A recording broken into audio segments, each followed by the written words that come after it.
I just heard that the Joker 2 has a budget of $200 million. That's a lot. Like, what was the first one? Like 60 or 70? I thought I heard. So I think that's a mistake. I was thinking about The Batman the other day. We reviewed it here some years ago, and I remember thinking with that movie, it had some action set pieces and stuff. The thing that worked the least well in that movie was the third act, when all the incel Riddlers were trying to flood the place and whatever. I thought for a moment that movie was going to have the confidence to end after Riddler was put in jail and just kind of, you don't need to do a big falling action sequence. The Joker movie already has that baked in where it's like, no, it gets to just be kind of like an independent film.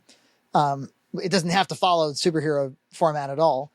And so there's just no good reason to be overspending on it ever, unless it's salaries. Maybe it's just all salaries. Joaquin Phoenix and Lady Gaga's salaries are like $32 million together. I don't know, but still, if something tells me there's going to be something weird set piecey about this, I don't think it's going to be like ragdoll CGI people in a city with buildings exploding. I mean, it's by far of all the upcoming projects, for me, it's like the most intriguing for sure. Yeah. Oh, definitely. Like, I don't know. They said it's like sort of a musical, but sort of not. And it's like, what does that mean? And yeah.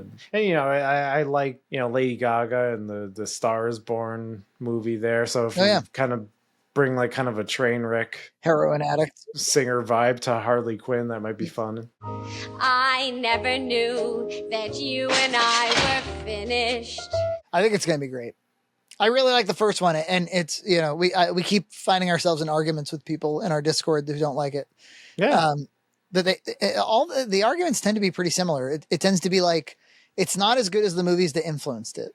It's like, okay, but you're saying that like 2 movies influenced it, like Taxi Driver and King of Comedy. Like, yeah, those are better. I'm like, okay, but you'd agree it's not the same movie, right? It's not a shot for shot remake. Yeah, it's influenced by it, but like, it's got really unique set design, a really unique Gotham City. It's got a central performance in Joaquin Phoenix that it won an Oscar and it captured a lot of people's imaginations. It's got music that I think is quite distinctive from movies of that style. I mean, if you're saying like, you're not allowed to make like a kind of a 70s grimy, movie about the underbelly of a city or like a deranged individual, somebody who's losing his mind. I'm like, that's kind of all it's pretty straightforward. And Scorsese, by the way, produced the movie. So it wasn't plagiarism or anything. And then the other criticism tends to be something like, well, it didn't need to be Joker then. Why is it Joker? It's like, well, because, first of all, yes, I'll concede. Using a franchise character to get your indie movie made is a pretty good strategy. To launder it in. But it's actually more than that.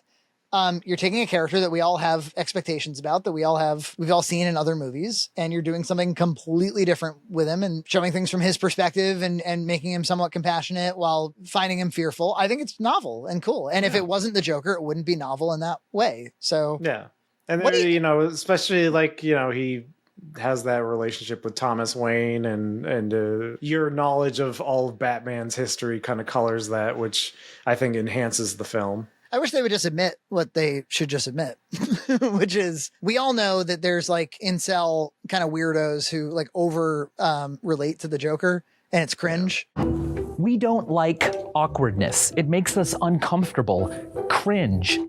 And they just don't like the Joker kind of unprincipled because of we live in a society, people. Yes. Yeah, because they relate to that. And it's like, okay. I mean, it's a beautifully shot movie. It's, again, I think it's got really interesting music and it's great performance. And like, what do you want?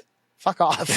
Fuck off. It's a strange problem, to try to poke a hole in a movie like that. My guess is they're going to try to address that hole.